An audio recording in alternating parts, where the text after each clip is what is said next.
Salut madame, salut monsieur, vous êtes sur Afrique Today et c'est votre émission préférée, l'invité du dimanche. L'invité du dimanche, c'est une émission qui passe en direct tous les dimanches sur Afrique Today. Vous pouvez nous regarder en direct sur 4 plateformes Facebook, YouTube et sur notre website www.afriquetoday.com. Alors je m'appelle Alain Pierre. Alors aujourd'hui, notre invité du dimanche, c'est une personne pas comme les autres. Il s'appelle Coach Fofo, quelqu'un qui travaille beaucoup pour la communauté et pour le moment, il est soumis à un problème qu'il va nous qu'il va nous raconter tout à l'heure. Alors, salut Coach Fofo. Bonsoir, comment ça va? Salut, bienvenue sur Afrique Today. Merci pour l'invitation et merci le public. Alors, Coach Fofo, pour tous ceux qui nous regardent actuellement et ceux qui ne vous connaissent pas, qui est Coach Fofo? Parlez-nous un peu de vous. Coach Fofo, c'est d'abord par le nom de Abenigan Amouzou, originaire du Togo, ancien international des éperviers du Togo, qui a connu une carrière de footballistique de 1980 jusqu'à 90 au Togo, et puis après aussi une carrière professionnelle en France de 90 jusqu'à 80 2000, et avant de s'exiler aux États-Unis.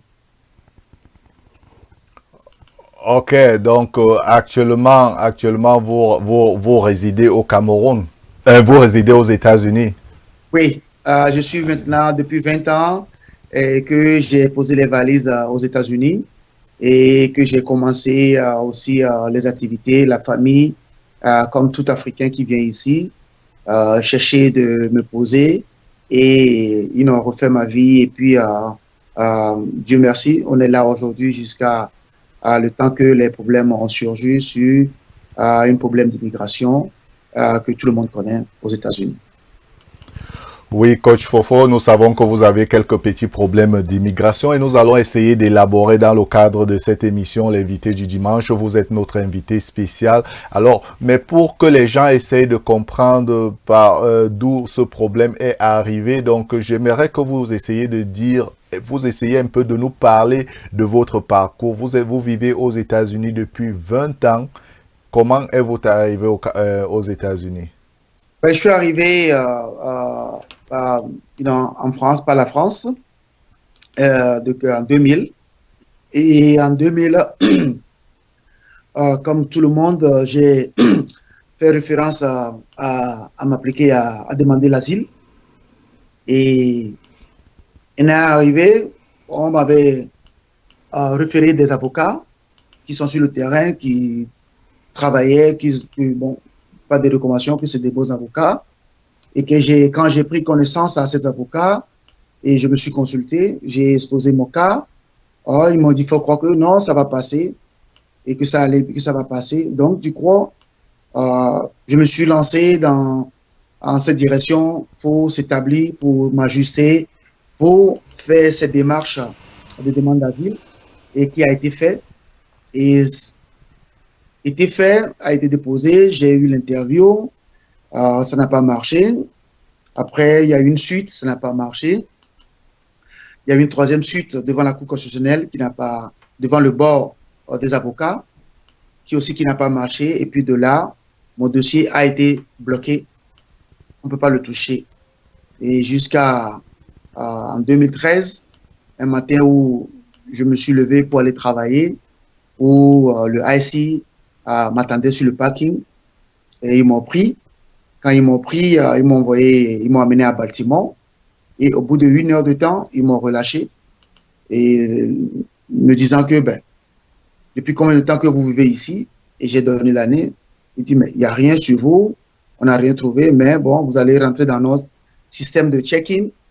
Et ce programme de check-in a commencé tous les 3 mois et après ça a augmenté 6 mois, augmenté 9 mois jusqu'à l'année dernière, au mois de novembre, après avoir effectué mon dernier check-in, qui m'ont demandé de présenter quelque chose en provenance de mon ambassade, le Togo, pour les amener.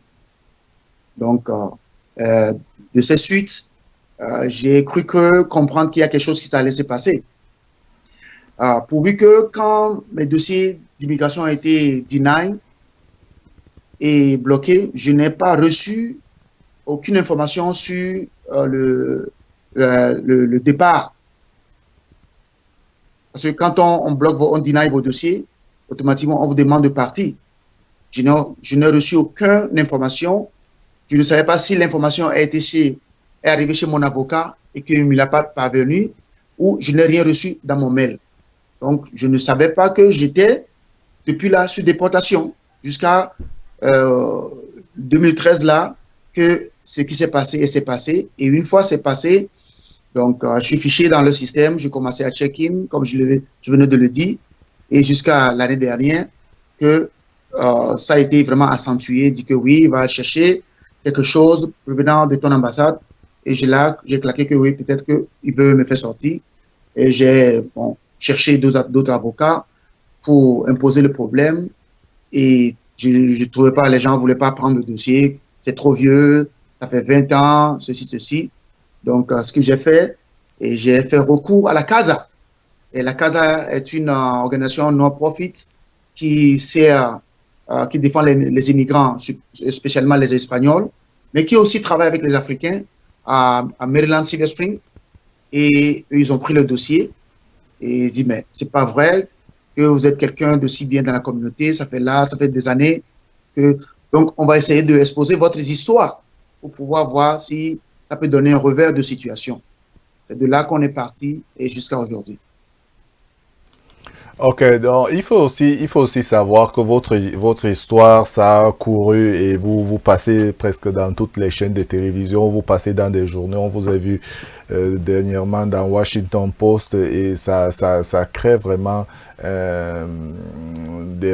ça crée des bruits là partout dans la communauté. Mais avant qu'on aille plus dans les détails dans votre situation, j'aimerais un peu que vous expliquiez un peu à ceux qui nous regardent actuellement quel est le rôle que vous jouez. Nous savons que vous êtes un international, vous êtes un expert en football. Il semble que vous avez créé une organisation, malgré que vous n'avez pas de papiers, vous avez créé une organisation de football, je ne sais pas bien. Parlez-moi un peu de vos activités. Ben oui, comme tout individu qui a l'esprit de créativité, quand je suis arrivé ici, j'ai commencé à travailler comme tout le monde. Et après, j'ai eu la chance d'accéder dans un lycée où mon premier travail était comme un entraîneur pour les élèves dans un lycée qui s'appelle le High Point High School, où j'ai effectué 4 ans d'année et gagné Two State Championship avec eux. Et de là, j'ai quitté, j'ai dit, écoute, c'est que le football est en train de s'émerger aux États-Unis. Je vais créer une entreprise. Et d'abord, j'ai créé l'entreprise comme LLC pour pouvoir faire des camps, éduquer, entraîner les enfants des Blancs. Mais vu que dans la communauté où je me retrouvais, les gens n'ont pas de l'argent pour payer mon service, comme aller entraîner leurs enfants 1 heure, charger $100 ou $115. Donc, j'avais de la peine vraiment à m'exprimer de ce que je voulais faire. Et puis, je me rappelle que c'était le jour de la vocation, parce que je fréquentais à l'époque l'église Saint-Camillus, où il y a une communauté africaine très forte. Et de là, le jour de la vocation, le prêtre m'avait appelé que oui, Monsieur Fofo, qu'est-ce que vous pouvez faire pour cette communauté? Et on a initié ce programme avec l'église de Saint-Camillus, avec les enfants. Ça a commencé à boomer. Et au bout de quelques temps, bon, ça a commencé aussi à surgir des jalousies autour de ce programme dans la communauté là-bas. Et ce que j'ai pu faire, c'est d'enlever le programme sur l'église et le sortir. Et j'ai eu la réflexion de créer, de le transformer comme un non-profit, de manière à demander les subventions gouvernementales et aussi à demander les sponsorships et les autres atouts que les corporates ou les entreprises peuvent venir nous aider à l'aide pour pouvoir implémenter ce programme dans la communauté aux besoins des enfants qui sont diminués ou les enfants à qui les parents n'ont pas la chance à passer du temps avec eux.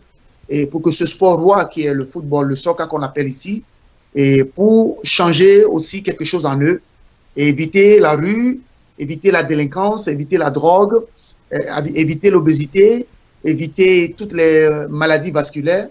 Et on a commencé à amener les enfants, à les entraîner. Et petit à petit, l'organisation commence à prendre feu jusqu'à le comté de Montgomery s'est affilié avec nous, a pris ça comme un des programmes pilotes de l'institution.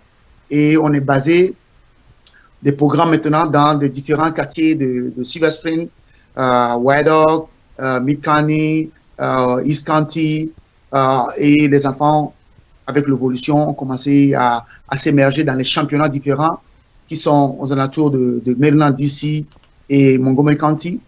Et c'est de là que cette organisation a eu le jour. Et le nom de cette organisation qui s'appelle Elite Soccer Youth Development Academy. Depuis 13 ans qu'on est devenu no-profit et on tourne à peu près 400 enfants dans nos programmes de l'âge de 4 ans jusqu'à 18 ans.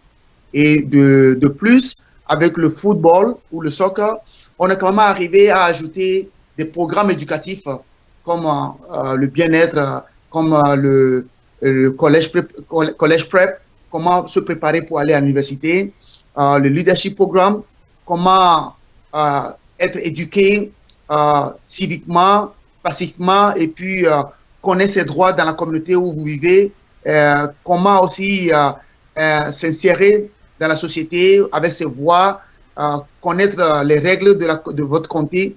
On commence à étudier toutes ces petites choses aux enfants qui sont dans nos programmes. Et on fait aussi des programmes de entrepreneurship, montrer aux enfants comment créer leurs entreprises. Pas mal de choses qu'on a ajoutées autour de ce sport roi, sachant que les enfants aiment jouer, aiment venir s'entraîner. Et donc, pour les tenir aussi à travailler bien à l'école, on a commencé à utiliser cette manière ou ce moyen de leur dire que si vous ne travaillez pas bien à l'école, vous ne pouvez pas venir jouer. Et ça a changé tout dans la communauté. On a 95% de nos élèves qui sont des étudiants brillants dans tous les établissements, dans le Silver Spring à Montgomery County. Et quoi dire, ils compétissent dans différents championnats, ils gagnent des titres et on fait pas mal de manifestations ou de choses pour eux, pour regrouper les familles, les enfants, les programmes sur la santé, beaucoup de choses que cette organisation n'arrête pas d'émerger dans la communauté depuis bientôt 14 ans que nous sommes devenus non-profit de manière à retourner notre attention sur la communauté africaine. Et de cette communauté aujourd'hui est devenue une communauté vraiment diverse, qui a compris les Chinois, les Indiens, les Nord-Américains d'ici, on a les Juifs, on a toutes les couches d'hommes sont représentées à notre académie parce que ce sport roi rassemble les gens de part et d'autre et les amener dans une unité très simple, fiable, et l'éducation est vraiment sur la base identitaire de nos projets. Ouais, c'est vraiment très impressionnant ce que vous faites. Et vous dites que votre association, cette organisation non-profit à but non-profit existe depuis 13 ans et c'est vous qui avez créé ça. Certainement, beaucoup de personnes vont se poser la question, comment avez-vous fait pour créer une association comme celle-là si, selon l'immigration, vous n'êtes pas en règle? Mais comme tout le monde, quand tu arrives ici, tu passes pas les moyens pour obtenir tes papiers. On te donne un permis de travail. Et depuis 20 ans, je tourne sur le permis de travail. Donc, je crois que pour faire cette démarche, j'étais quand même en règle parce que j'ai un permis de travail, j'ai un permis de conduite, je vis comme tout le monde. Je ne peux pas dire j'ai les numéros de social sécurité. J'ai toutes ces choses-là qui m'ont permis de faire cette démarche pour pouvoir accéder à l'établissement de ces dossiers et jusqu'à la céder et la voir et à commencer à l'implémenter et à organiser cette organisation, mettre un bureau ensemble et commencer à travailler dans la communauté très connue avec tout le public et gouvernemental de Montgomery County. Donc, je ne peux pas dire que j'étais là sans rien du tout. Quand même, j'avais des bouts dans ma poche qui me permettraient de travailler. Et en plus, cette organisation, je travaille qui me fait lever et qui allait travailler tous les jours, tous les matins. Je suis enseignant dans une école publique. Je suis un éducateur spécialisé. Je m'occupe des enfants qui ont des problèmes d'autisme, de Down syndrome, de ADD, qui sont dans le wheelchair, des enfants qui ont des capacités d'incompatibilité pour marcher ou pour raisonner comme les enfants normaux. Ça, c'était mon éducation. C'est ce que je fais tous les jours, de 7h à 3h, tous les jours de ma vie. Donc, je ne vivais pas comme ça caché. Je suis dans la société, mais c'est que quand vous arrivez et que, soi-disant, les avocats qui devaient vous comprendre, avoir une séance d'activité, comprendre d'abord ce que vous voulez faire et vous conseiller de prendre des bonnes pistes. Quand ils ne le font pas ça, ils vous mettent dans les problèmes. C'est le problème qui vous suit jusqu'à la fin, surtout aux États-Unis. Les choses sont vraiment irréversibles. Les choses sont vraiment irréversibles aux États-Unis quand l'erreur est déjà due au début. C'est très, très, très dur. C'est cette bataille que je menais depuis bientôt 20 ans en payant les avocats jusqu'à aujourd'hui. Donc, je ne suis pas là caché. Et je suis là propre. Je n'ai jamais commis aucun crime. Je respecte les droits, je respecte les enfants, je me donne mon temps pour la communauté. Je fais ce que je dois faire comme un être humain aussi, ou qui a un appel, ou qui a reçu un appel de Dieu pour pouvoir s'implémenter, donner son temps à l'avenir. Parce que nos enfants qui sont là aujourd'hui de la communauté, c'est eux l'avenir de demain. Peut-être nous, on va partir, mais comment on va les entraîner, comment on va les diriger pour qu'ils représentent notre communauté ou des bons citoyens à l'avenir. Et ça a été ma vocation et mon travail jusqu'à aujourd'hui. Oui, avant on va passer, on a deux parties sur notre émission et vraiment merci beaucoup pour votre temps que vous accordez à Afrique Today. Et je rappelle à tous ceux qui regardent actuellement que Afrique Today, donc c'est la chaîne panafricaine qui passe en direct depuis les États-Unis et nous sommes actuellement en direct du côté du Maryland. Nous avons le coach Fofo. Pour ceux qui ne connaissent pas son histoire c'est une histoire très dramatique. Il vit aux États-Unis depuis 20 ans. Actuellement, il est menacé d'être déporté malgré tout ce qu'il fait pour la communauté de Maryland. Il est un joueur professionnel, il est du Togo, donc il a toujours vécu légalement aux États-Unis, mais sauf qu'il n'avait pas jusqu'aujourd'hui ce qu'on appelle la green card. Alors, c'est pour cela qu'on est là aujourd'hui, pour essayer de comprendre ce que nous, la diaspora, nous pouvons faire pour aider pour aider notre frère Fofo qui est actuellement en difficulté. Alors, Fofo, nous allons, avant de passer à la deuxième partie de ce programme, j'ai une question à vous poser. Vous avez parlé des enfants dans lesquels vous donnez de l'éducation, que vous entraînez, parce que nous savons que vous-même, vous êtes déjà un joueur très professionnel et vous savez de quoi vous parlez.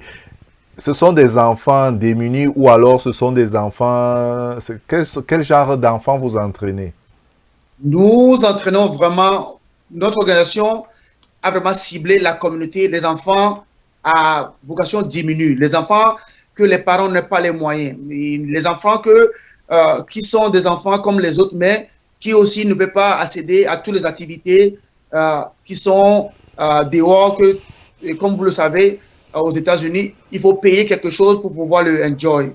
Et beaucoup de gens ne peuvent pas payer, surtout au niveau du soccer aux États-Unis.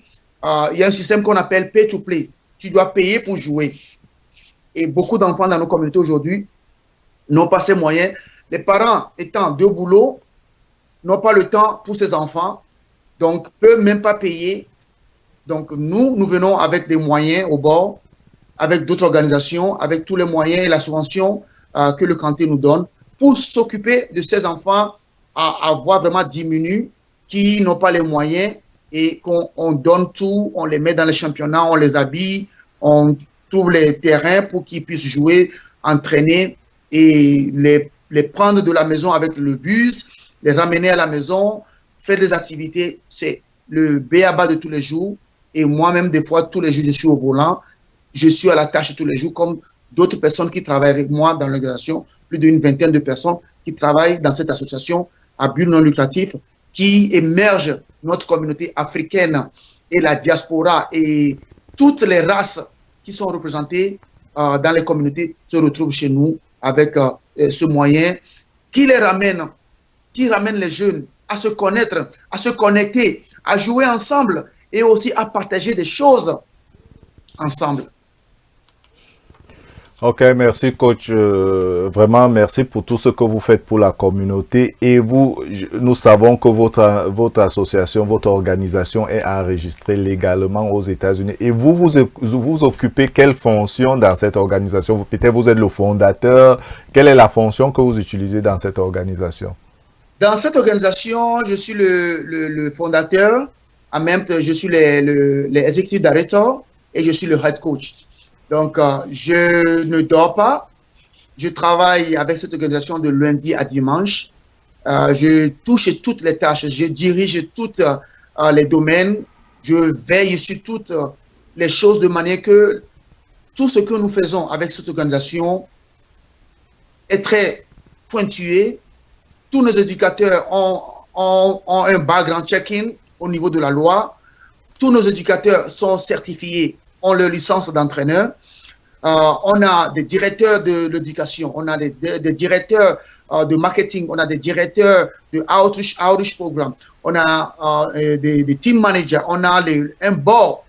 C'est pas un truc de quartier que nous faisons ici, vraiment c'est quelque chose vraiment structurel, qui est structuré, qui est en place et qui est connu, légalisé aux États-Unis. Et notre association peut opérer dans n'importe quel État aux États-Unis.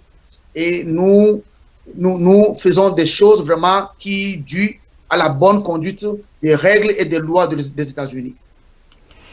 Ok, quel est le schedule? À quel moment les enfants qui passent dans votre académie, à quel moment ils participent? Quel est le schedule, comme on dit en anglais? Le schedule, c'est comme sous forme un programme de après-school, after-school programme. Donc, les enfants sont à l'école, leur école respectivement normale. Quand ils sortent de l'école à 15 heures, ils vont à la maison et prennent le snack. Ceux qui ont des homework, ils se retrouvent dans un endroit pour faire le homework. Et après, ils se retrouvent à l'entraînement à 17 heures jusqu'à 19 heures. Et on a les jours ouvrables pour les enfants de 4 ans jusqu'à 12 ans. Ils viennent tous les mardis et les jeudis. Et les enfants qui sont de 13 ans jusqu'à 18 ans, qui sont au middle school et les high school, viennent les mercredis et les vendredis. Et les lundis sont réservés aux problèmes éducatifs et ce qui se passe dans le centre de récréation de White Oak et d'autres domaines. Et le week-end, le samedi et le dimanche sont réservés pour les matchs et les compétitions. En termes de vacances, on fait des summer camps où on retrouve les enfants qui viennent de 9 h à 3 h tous les jours et de 6 h à 20 h pour ceux qui ne pouvaient pas être dans le camp, mais qui peuvent venir aussi à des cliniques individuelles qui se passent de lundi à vendredi. Et c'est une mobilisation, c'est un schedule qui est épuisant, qui demande beaucoup de travail, mais Dieu merci, on a des gens de bonne volonté qui sont autour de ce programme, qui fait que les enfants sont écoutés, les enfants sont vraiment assidus à ce travail et on prête beaucoup d'attention à leurs besoins, à ce qu'ils ont besoin, à ce qu'ils veulent faire, à ce qu'ils veulent devenir pour l'avenir. Et notre objectif et notre goal, c'est pour que nous donnons un asset, un plan de travail à ces enfants de s'exprimer et aussi de valoir leurs compétences individuelles.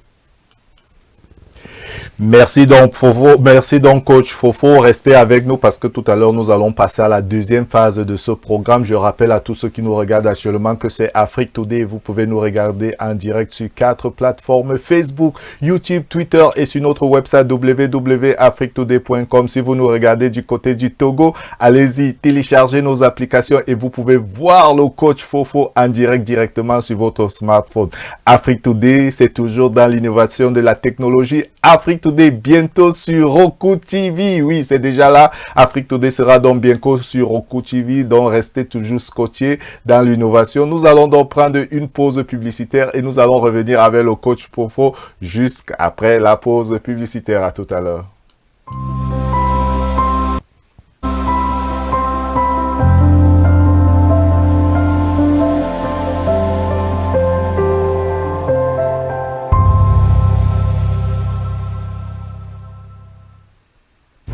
want to promote your business? Do you want to talk about your nonprofit organization? Do you want to talk about your culture? Introducing the online web TV, Afrique Today. We are live every Sunday at 3 p.m. Our shows are 3 p.m. Sunday Guests with Elaine Pierre. 4 p.m. This Time Africa with Sian Natilda Banga. 5 p.m. Transformation Point with Dr. Natalie Kamsudomo. 5:30 Cyber Connect with Jean Bosco Fogham. You can watch us live at the same time on 4 platforms: Facebook, YouTube, Twitter, and using the Afrique Today app. Download our app today for Android or Apple. Promote your business today. For more information, go to www.afriquetoday.com. Afrique Today, the best of digital TV.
Retour toujours ici sur Afrique Today, c'est donc toujours Afrique Today et je suis toujours en direct avec le coach Fofo du côté de Maryland où nous essayons de parler comment cet Africain, ce coach, cet international qui aime le football, il a créé une académie de football pour servir la communauté de Maryland est actuellement menacé d'être déporté dans son pays après avoir passé 20 ans aux États-Unis. Alors, nous essayons de parler de tout cela. Alors, retour sur ce plateau. Bon après-midi encore, coach Fofo.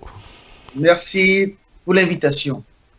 Alors, coach, on était en train de parler toujours de ce que vous faites pour la communauté, qui est déjà une très, très bonne chose. Alors, 20 ans, vous avez passé aux États-Unis. Alors, aujourd'hui, vous avez un délai de quitter les États-Unis. Quel est ce délai? Oui, je crois que nous devions nous représenter et repartir dans un mois à Baltimore pour se présenter encore devant l'office de l'ISIS avec mes avocats et puis avec toutes les gens qui travaillent autour de moi pour pouvoir voir comment obtenir quelque chose aussi positif et voir ouvrir ce dossier et travailler là-dessus. Mais il faut savoir, vous avez des enfants ici. J'ai un enfant de 15 ans qui est aussi footballeur, qui est dans un high school, qui joue pour son high school, qui fait de l'athlétisme et du soccer, et qui joue aussi pour l'académie, pour les 16 ans, l'équipe des 16 ans de l'académie, qui est le capitaine de cette académie. Et votre enfant, il faut rappeler à ceux qui nous regardent actuellement, il est de nationalité certainement américaine.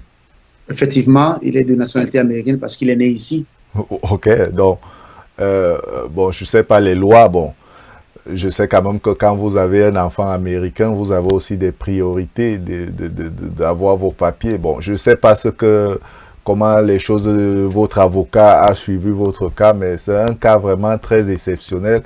Et toute la communauté africaine est derrière vous pour vous supporter. Et quel est le jour où vous passerez au tribunal?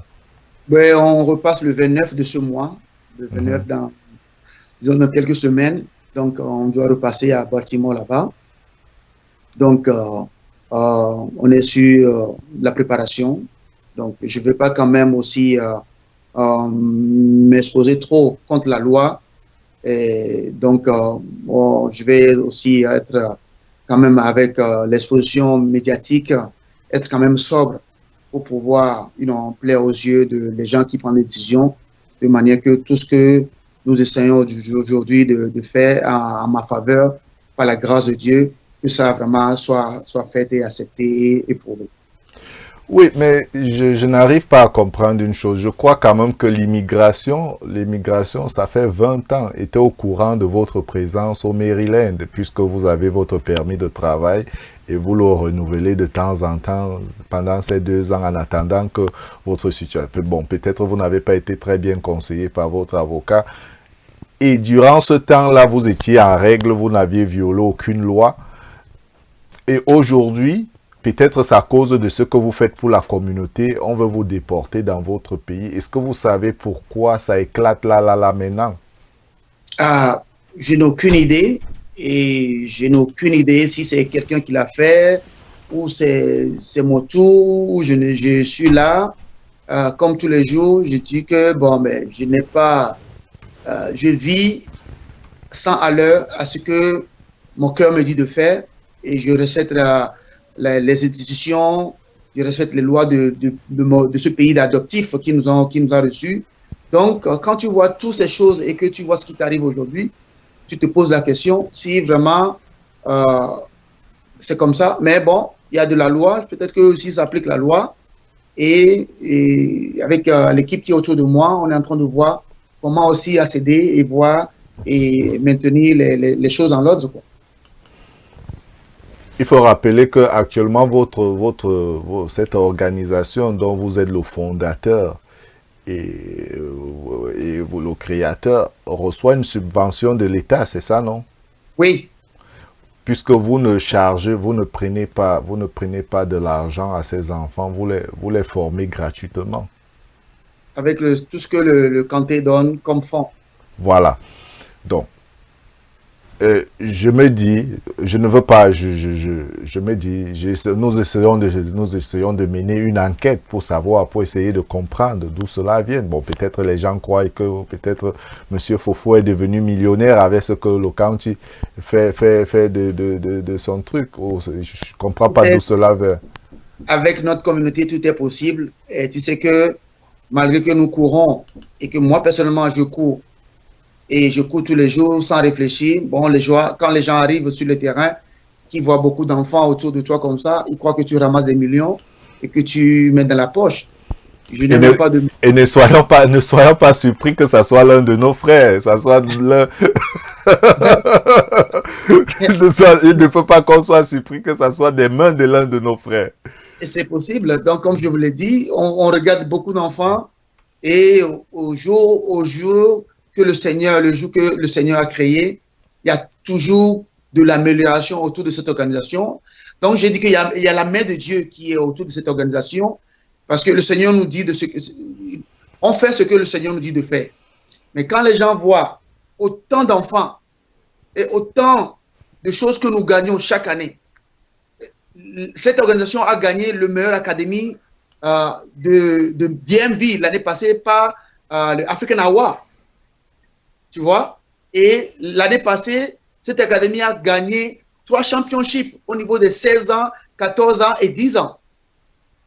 Et quand on voit autant d'enfants qui viennent comme ça, les gens que oui, Coach Fofo est en train de faire des millions, il met dans la poche, et puis, bon, ça, je ne sais pas. Il y a Dieu seul qui sait ce qui se passe, mais j'ai la foi, et si je fais du mal, je vais payer par le mal. Si je fais du bien, le Seigneur est là pour me récompenser. Mais dans toute chose, des fois, surtout quand tu crois à Dieu, le Seigneur après te fait passer par des tunnels pour t'élever. Donc, je suis en prière et ceux qui m'aiment, je continue à leur demander de prier pour moi et on verra jusqu'à la suite ce que ça va nous amener.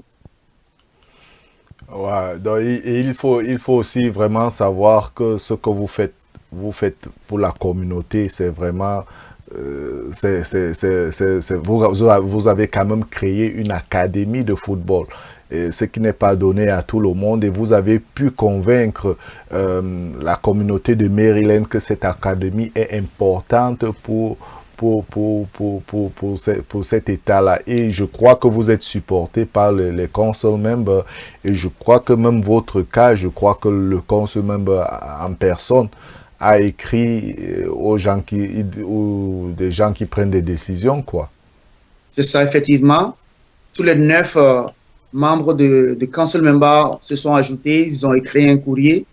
Et le council exécutif aussi a ajouté un courrier. Donc, aujourd'hui, il y a beaucoup de choses qui se passent et on prie que le Seigneur écoute tout et chacun qui est de nous, qui est derrière moi, pour que ma famille ne soit pas divisée, que tout ce qu'on a pu construire jusqu'à aujourd'hui, qu'il ne reste pas en l'air, mais qu'il y a cette continuité à continuer à travailler, à veiller que nos enfants, surtout des enfants africains, parce que quand même, 85% des enfants qui sont dans cette académie sont africains.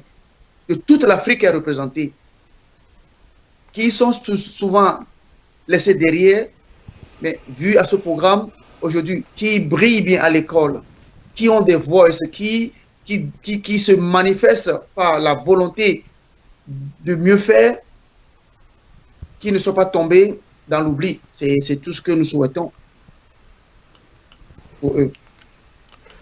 C'est tout ce que le coach Fofo souhaite parce que lui-même, il est déjà un footballeur talentueux parce qu'il a évolué dans des très grandes ligues européennes. Et là, aujourd'hui, il est venu transmettre son talent à tous ceux qui veulent, à tous les enfants, des enfants démunis, parce qu'il n'aide pas les enfants qui sont déjà, il faut le rappeler, il n'aide pas des enfants qui ont déjà des choses, mais il aide des enfants qui ont besoin d'aide. C'est pour cela. Alors, ce que nous allons faire, nous allons attendre, nous allons vraiment, Afrique Today va suivre votre cas personnellement. Nous allons attendre le procès du 29. Et certainement, si tout se passe bien, nous allons essayer de faire maintenant un autre reportage sur votre académie parce qu'il faut vraiment qu'on montre à la communauté ce que vous faites. Et ça, c'est vraiment encourageant. Donc, vous avez déjà le support de tous ces council members. Avez-vous, premièrement, les supports de votre ambassade, les supports de votre communauté qui est la communauté togolaise, les supports de la diaspora? Est-ce que avez-vous au moins les supports, je comprends, au niveau du côté américain, je sais que vous avez des supports, puisque votre contact nous a donné même pas des gens de la communauté américaine, mais communauté, je vais dire la diaspora, je veux dire l'ambassade du Togo, je veux dire vos confrères, est-ce que vous avez un support de leur côté? Tu sais, Alain, c'est un peu ce que je veux dire. J'ai pas mal de soutien au niveau de la communauté espagnole, la Casa, qui est derrière moi et qui fait tout. J'ai les council members, tous les autres organisations qui sont dans le canton de Maryland, la diaspora, comme j'ai, mais bon, tu sais que tout le monde fait ce qu'il peut faire. Je reçois pas mal de coups de fil et en même temps, je suis vraiment attentif. Je ne veux pas aussi octroyer la loi. Donc, we got to be careful and then do what we need to do to be ready. Voilà, je peux dire que j'ai une morale d'acier, j'ai une foi et j'ai retrouvé quand même des gens très aimables, surtout dans mon établissement, mes amis à l'école, des amis très proches, les gens qui veillent que je m'affaiblis pas, que j'ai la tête haute et que je supporte tous les coups qui sont là en ce moment et qui continuent à se battre. On a en ce moment une pétition qui est en ligne, qui est en train de se faire signer. Et si on demande des gens de bonne foi qui me connaissent aussi à donner des lettres d'avis de support pour pouvoir étoffer nos dossiers. Et il y a aussi des parents de notre académie ont instauré un GoFund pour pouvoir aider pour tout ce qui peut être litige pour payer les avocats et les autres choses. Donc, je crois bien qu'il y a des gens de bonne foi qui sont derrière, qui se soucient et qui font tout pour que vraiment que ce nightmare soit changé et redevenu une journée de joie pour toute la communauté et pour les gens qui m'aiment et les gens qui aiment ce que je fais pour leurs enfants et pour la communauté. Merci, merci coach Fofo pour cela. Alors, nous sommes presque à la fin de notre émission. Alors, qu'est-ce que vous pouvez dire, parce que vous avez fait quand même 20 ans aux États-Unis. Alors, pour le conseil que vous pouvez dire à d'autres Africains qui sont en train d'arriver ici, pour qu'ils ne passent pas par les mêmes difficultés que vous êtes passés, quel est le conseil que vous pouvez leur donner? Ben, le conseil, j'ai eu la chance de trouver une aimable avocate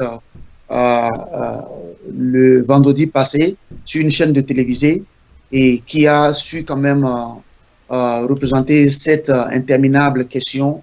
Ce que je vais dire à tous les gens qui arrivent aujourd'hui, qui cherchent un moyen de rester dans ce pays, comme tout le monde le fait, c'est d'abord avoir recours à un avocat et à demander cet avocat de vous donner, de vous écouter d'abord et de vous conseiller sur ce que vous l'avez dit et de donner beaucoup de pistes à réfléchir avant de se jeter à l'eau.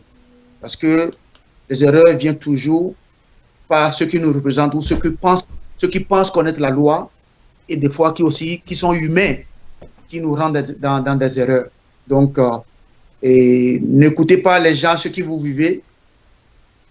Ayons recours à un avocat qui connaît son travail, qui peut vous conseiller, qui peut vous donner des pistes, diverses pistes aussi, qui peut vous donner des conseils sur ce que vous lui avez dit pour pouvoir vous donner des pistes. Et ça, c'est le plus important.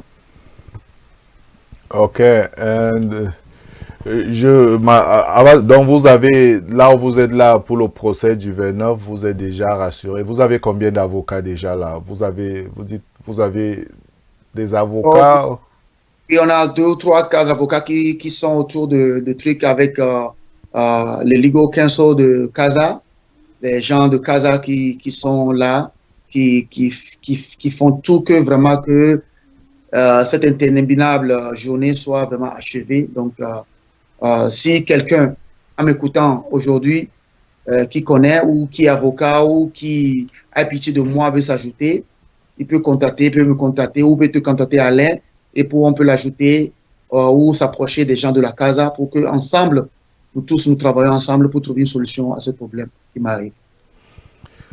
Ok, nous sommes déjà à la fin de cette émission, mais la dernière question, qu'est-ce que vous voulez dire à tous ces enfants qui vous entourent? Nous allons faire nous attendons, nous ne voulons pas vous surmener parce que nous savons que vous êtes vraiment très occupés. Non, Afrique Today va venir faire un tour du côté de votre académie pour montrer comment ça se passe. Nous espérons et nous croyons que les choses doivent se passer normalement bien parce que vous ne faites du mal à personne, vous faites plutôt des bonnes choses et je crois que l'immigration des États-Unis encourage des gens qui font des bonnes choses comme vous et je crois que on a des fortes chances que Dieu soit de notre côté pour que votre situation se réalise et moi plus particulièrement j'ai la foi que les choses doivent aller de tous les côtés. Vous avez toutes les associations, vous avez des avocats, bon il y a même d'autres avocats qui s'ajoutent donc c'est déjà une bonne chose, c'est déjà un bon signe. Donc, mais on va continuer à prier parce qu'on ne sait jamais tout ce peut se passer au tribunal. Donc, on ne sait pas quel juge on aura le jour-là. Donc, mais on va utiliser tous les moyens qu'on peut pour essayer de vous supporter. Et sachez que déjà, nous, Afrique Today, nous sommes derrière vous pour vous supporter. Et si vous avez besoin de n'importe quoi, vous pouvez nous contacter à tout moment. Merci beaucoup. Et nous allons mettre le message dehors. Et nous allons faire en sorte que la majorité des gens puissent vous contacter. Alors, vous avez dit, il y a des contacts que vous avez donnés là. Vous avez dit, il y a un gros funding, il y a d'autres trucs. Si les gens veulent vous aider, parce qu'il y a des gens qui vont dire, voilà, ils ne peuvent pas, on veut l'aider, mais on ne connaît pas comment faire. Si les gens veulent vous aider, comment ils peuvent faire? Parce que je sais quand même que vous faites des petites collections qui peuvent vous aider à payer des avocats. Vous avez d'autres trucs. Comment, si quelqu'un a besoin de vous aider, qu'est-ce qu'il doit faire? Je crois que ce GoFund, je peux vous l'envoyer et que vous pouvez displayer ça sur votre site et aussi sur votre Facebook et à le partager avec les gens et aussi sur online petition qui est là en ce moment. Donc, je peux partager ces choses avec vous, comme vous êtes quand même dans un domaine électronique et technologie aussi puissant. Donc, je vais vous les envoyer en dehors de la chaîne pour pouvoir le partager. Je n'ai pas ces choses en tête quand même, mais je l'ai sous la main. Je peux partager avec vous et vous le repartagerez avec tous ceux qui nous suivent et tous ceux qui nous supportent. Alors, ce que Afrique Today va faire pour vous, Afrique Today, nous allons donc publier cela sur notre page internet. Donc, vous allez, dès que nous allons recevoir ces informations du coach Yo-Yo, nous allons publier ces informations sur le site d'Afrique Today. Vous pouviez venir faire des donations au coach Yo-Yo si vous voulez faire. Même $1 peut l'aider, on ne sait jamais. Vous savez, nous les Africains, on ne sait pas aider, mais il faut qu'on apprenne à aider quelque temps. Donc, même $1 peut sauver la vie, peut faire en sorte que la famille de Yo-Yo ne se sépare pas. Alors, pour terminer, vous avez combien de filles? Vous avez combien d'enfants? Êtes-vous mariés? Oui, j'ai 3 garçons qui sont aussi que tous des footballeurs. Et je suis en partenariat avec une femme depuis tant d'années qui sont aux États-Unis ici. Et votre femme, elle est africaine, elle est américaine? Elle est africaine. Ok. Donc, et voilà, c'est la mère de vos enfants, je crois. Oui.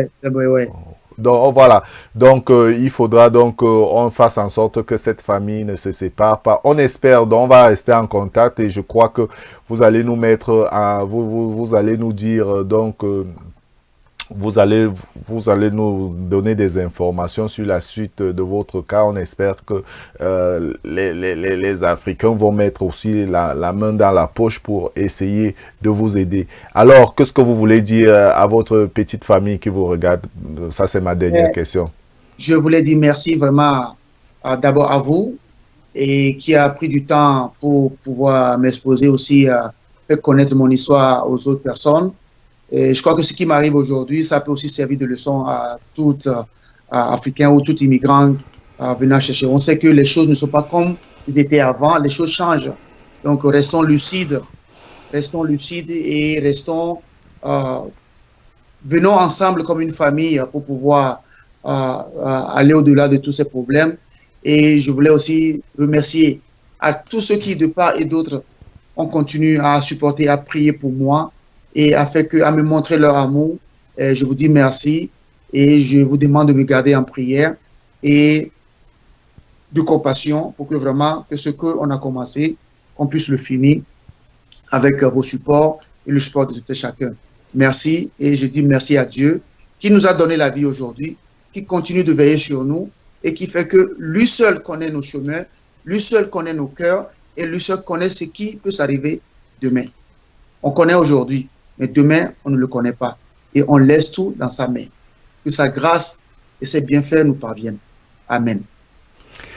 Amen. Merci donc coach Fofo. Merci vraiment pour tout ce que vous faites pour la communauté africaine et pour le travail, le très bon travail aussi que vous faites pour tous ces enfants démunis. Je rappelle à tous ceux qui sont connectés actuellement sur Afrique Today que avec moi c'était en direct depuis le Maryland de coach Fofo qui après avoir passé 20 ans et après avoir malgré le fait qu'il a conçu une académie de football dans le Maryland est menacé par le déportement des États-Unis. Donc, nous allons suivre donc cet événement et je crois que nous allons continuer à parler de cette situation du coach Fofo. Il faudra donc que la diaspora se réunisse massivement derrière ce Togolais qui fait beaucoup pour la communauté africaine. Merci. Je m'appelle Alain Pierre. C'était l'invité du dimanche.